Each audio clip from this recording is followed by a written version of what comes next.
네, 안녕하세요. 이영애 친구들. 오늘도 원격 수업으로 종교 진행하도록 하겠습니다. 우리가 요즘 한국의 기독교에 대해서 배우고 있는데요. 특별히 한국 기독교의 전례와 특징에 대해서 보면서 먼저 로마 캐톨릭 교회에 대해서 한번 알아보겠습니다. 자, 로마 캐톨릭 교회는 우리나라 천주교죠, 천주교. 이 천주교 우리는 처음 소개된 것은 학문으로 소개가 됩니다. 서학이라는 이름으로, 서양 학문이라는 이름으로 처음 우리 한국에 소개가 되죠. 학문적인 연구로 접근하기 시작한 게 이제 천주교입니다.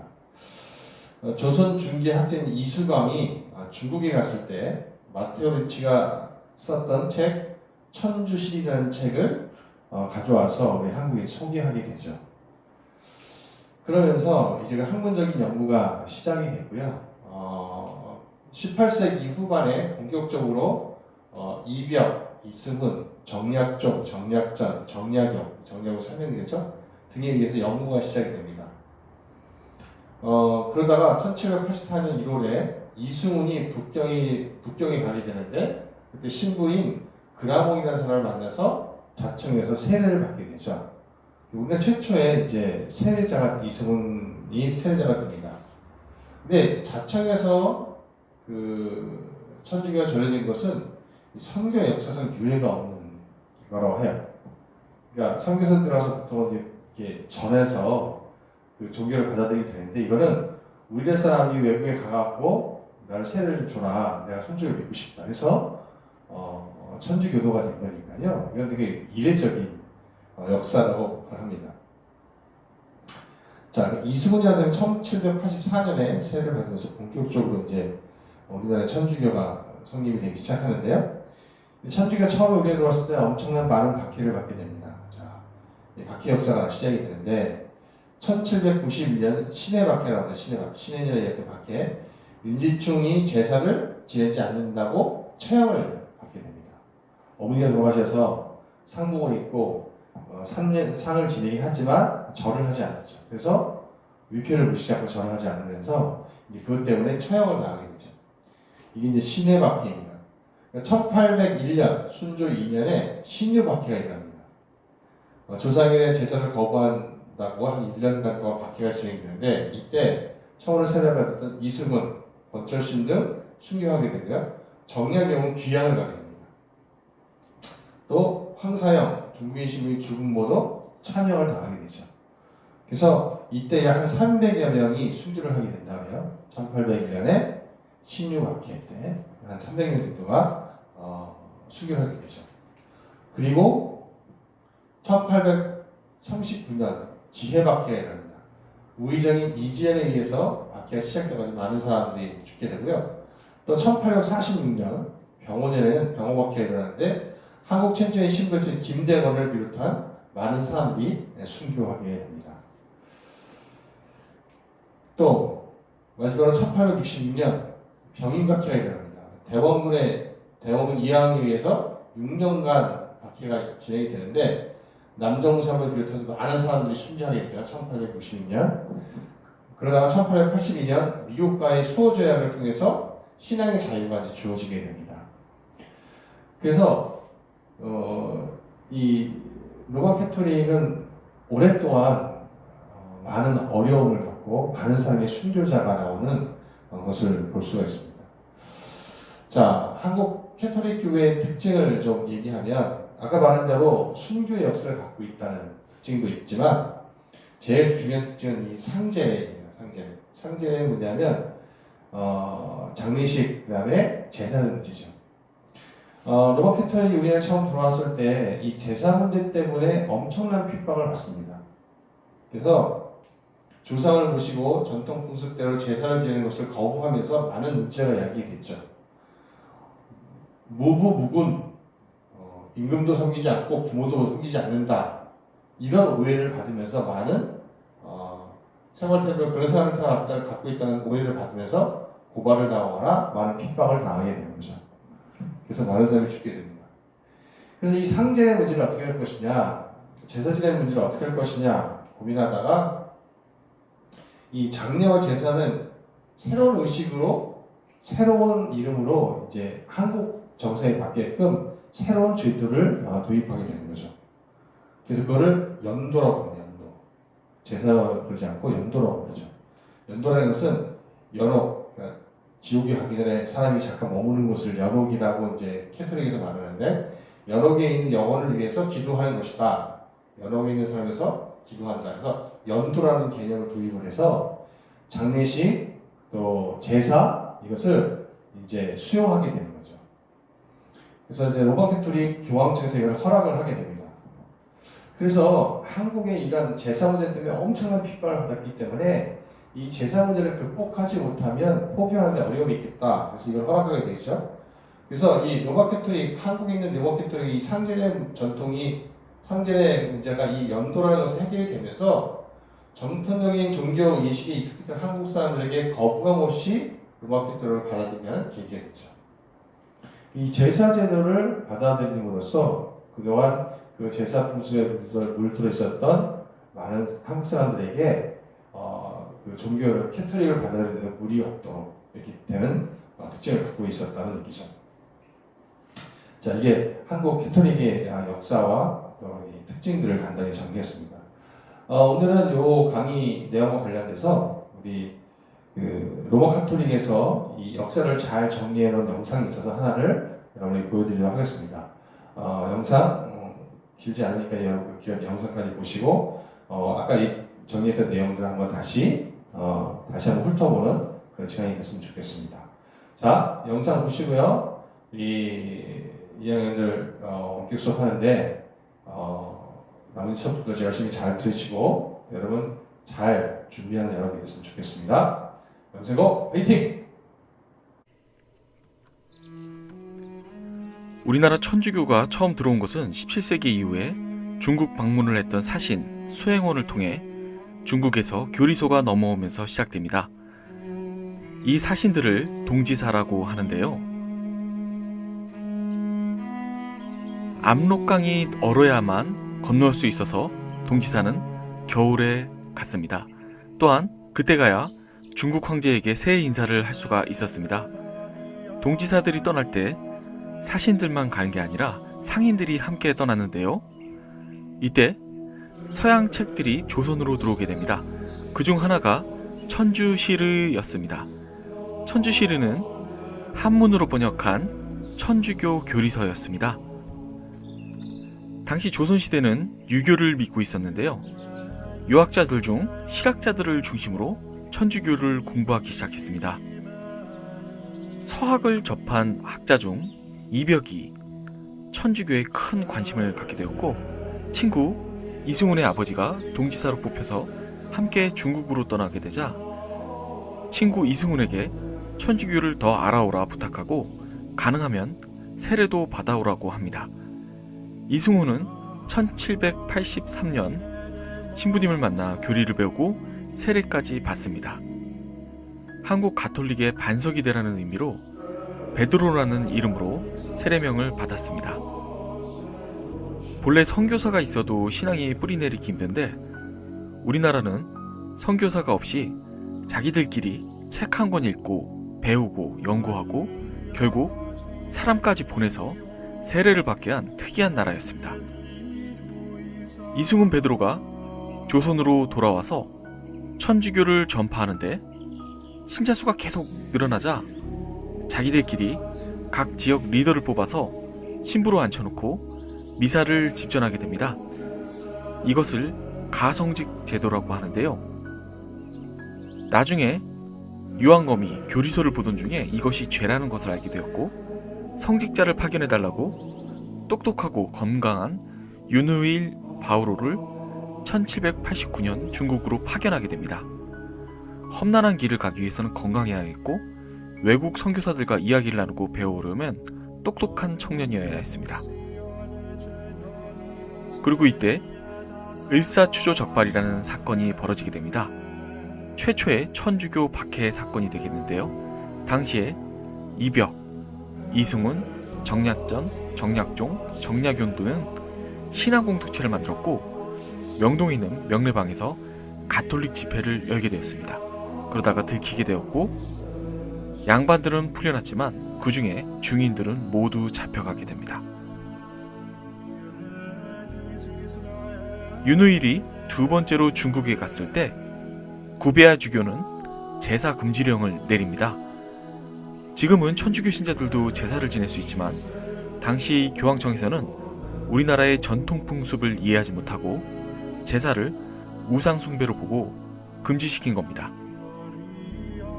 부모에게 효를 강조하는 유교 사상에는 이를 받아들이기 힘들었고 많은 신자들이 천주교를 떠나게 됩니다. 이때 처음으로 순교자가 생기게 됩니다. 진산 사건이 벌어지게 되는데요. 진산 사건은 윤지충, 권상현 두 사람이 제사를 하지 않고 신주를 태우고 땅에 묻게 됩니다. 1년 뒤에 체포되었고 참수형을 당하게 됩니다. 이게 피해 역사의 출발점이 됩니다. 이 사건을 계기로 유교적인 가톨릭 신자들이 떠나고서 가톨릭을 비판하게 됩니다. 잠시 영상을 보시고 마저 설명을 해드리겠습니다. 그런데 1783년 겨울 결정적인 계기가 찾아온다. 정약용의 자형인 이승훈이 청나라 사행길에 동행한다는 것이다. 이승훈은 당시 진사과에 급제하고 관직에 나가기 위해 준비 중이었다. 그러나 이벽은 고집스럽게 이승훈을 설득했다.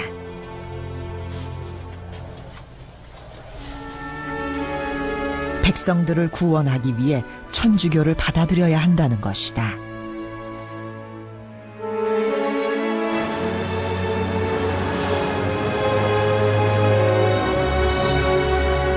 청나라에 도착한 이승훈은 북경 남당교회를 찾았다.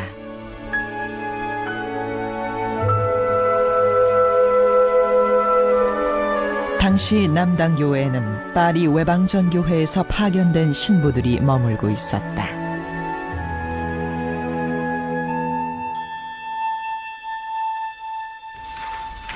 이승훈은 이벽의 부탁대로 이곳을 찾는다.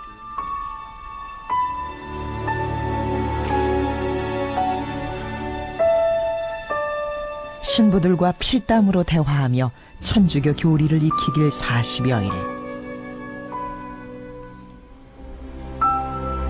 마침내 이승훈은 한국인 최초로 영사를 받는다. 그의 세례명은 한국 천주교의 주춧돌이 되라는 베드로였다.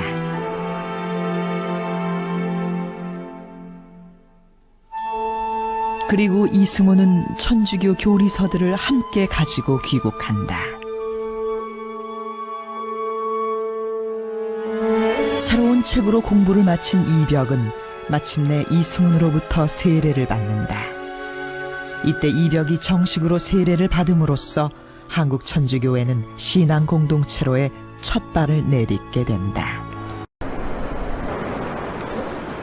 지식인을 상대로 전교에 힘쓰던 이벽은 지금의 명동 지역인 명예방에 새로운 본거지를 마련한다.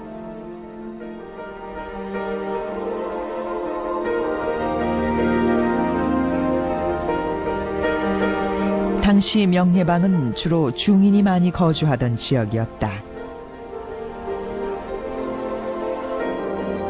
이곳에서 새로 입교한 김범우의 집을 빌려 신앙 근거지를 마련한다. 명동 성당 내부에는 신앙 집회의 모습을 담은 벽화가 걸려 있다. 명예방 집회는 새로운 전기를 마련했다. 이벽의 집에는 양반만 출입이 가능했지만 명예방에는 신분의 차이와 남녀의 차별이 없었다.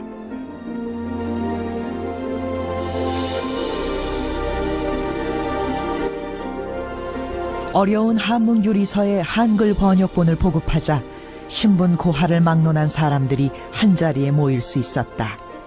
천주교는 급속하게 확산되게 된다. 아마 그 당시에 우리나라 사회는 상당히 계급적인 사회, 신분제적인 사회였는데 바로 그 신분제적인 사회에서 인간의 평등에 대한 전망을 서학은 제시해주고 있었습니다. 그리고 또한 인간을 중심으로 한 사회 구조 자체에 있어서도 서학에서 제시하고 있는 것은 그 당시 신분제적인 질서와는 일정한 차이를 드러내고 있는 점이었습니다. 명례방 신앙 집회는 평등 사상이라는 새로운 메시지를 기반으로 성장했다. 100년 후 이 명례방 자리에는 한국 천주교의 요람인 명동성당이 서게 된다.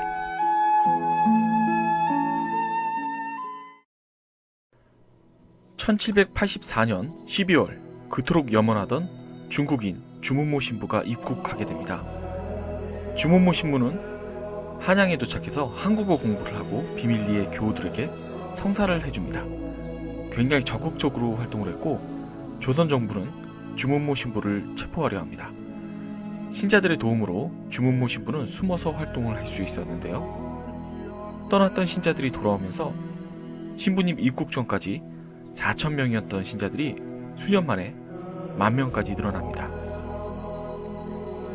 1800년 왕이었던 정조가 갑자기 죽으면서 어린 순조가 왕위에 오릅니다.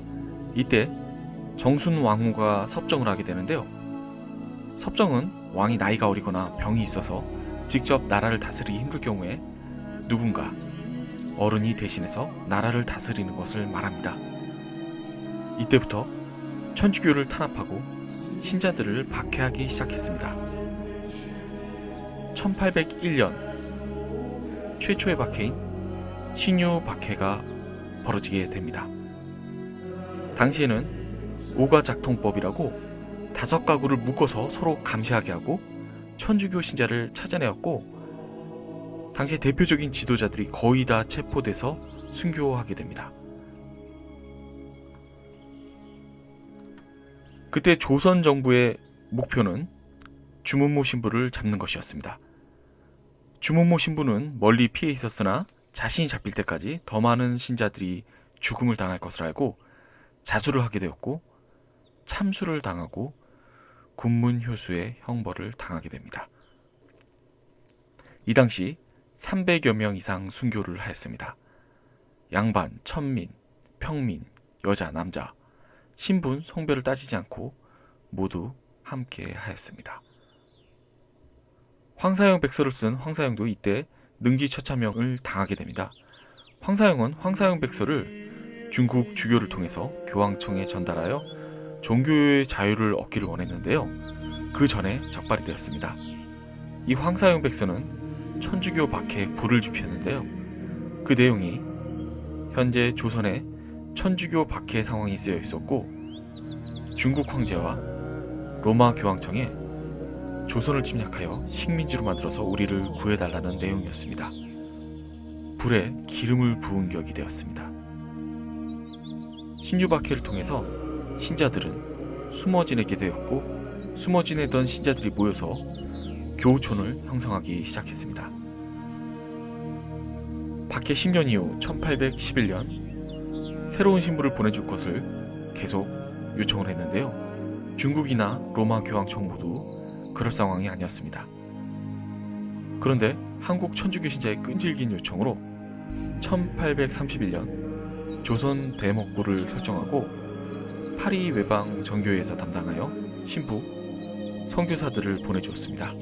그리고 김대건, 최방재, 최양업 3명의 소년들을 마카오로 신학 유학을 보냈습니다.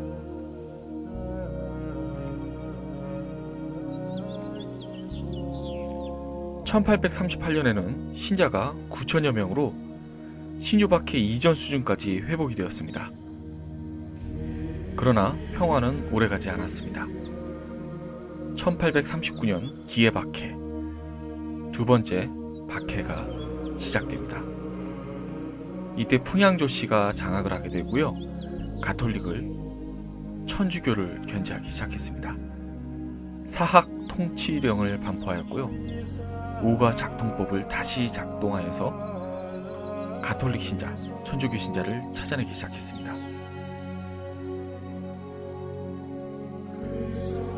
1846년 병호 박해 세 번째 박해가 시작되었는데요. 김대건 신부의 체포를 계기로 해서 6월부터 9월까지 성직자 1명, 평신도 8명 등 모두 9명이 순교하게 됩니다.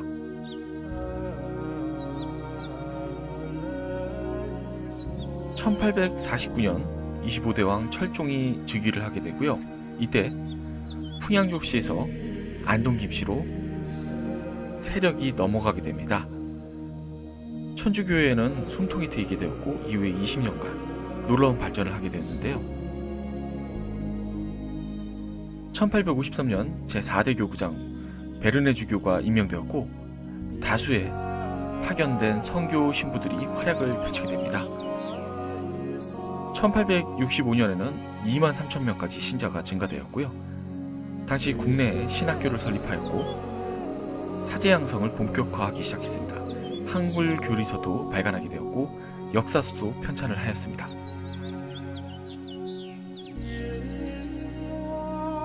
1863년 12월에 철종이 죽고 자식이 없었습니다. 권력이 오리무중 상태였는데요. 흥선대원군의 아들 고종이 즉위를 하면서 흥선대원군의 섭정이 시작됩니다. 흥선대원군은 쇄국주의 정책을 펼치기 시작하면서 천주교에 대한 탄압이 본격화됩니다. 본래 처음부터 흥선대원군이 천주교에 반감을 가지고 있지는 않았습니다. 부인 민부대 부인은 가톨릭 교리 공부, 기도문까지 외웠을 정도로 굉장히 우호적이었습니다. 흥선대원군도 가톨릭 신도들과 교류를 하였고 초기에는 가톨릭 친화적이었습니다. 그러나 대원군의 집권을 도운 세력이 불만을 가지게 되고 국내 정치가 불안해지고 서구 외세의 침략 등으로 서양 외세를 상징하는 천주교를 탄압하면서 권력 입지를 안정화하고자 했습니다. 1866년부터 1873년 병인 박해가 시작됩니다. 가장 많은 사람이 죽은 7년간의 박해입니다. 8,000명에서 1만 명까지 순교가 되었다고 알려져 있고요.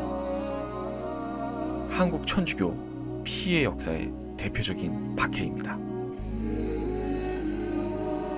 1866년 병인양력, 1871년 신미양력, 서양 세력의 침략 이후에 흥선대원군은 전국 각지에 척합의를 세우고 세국 정책을 강화하게 됩니다.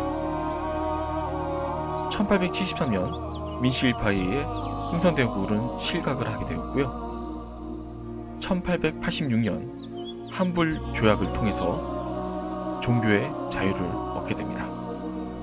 한국 천주교의 역사는 순교의 역사, 피해의 역사라고 할 수 있는데요. 순교자 성원을 맞이하여서 신앙을 증거하기 위해 죽음을 당한 조상들을 공경하는 마음을 갖고 기도하는 시간을 가졌으면 좋겠습니다. 감사합니다.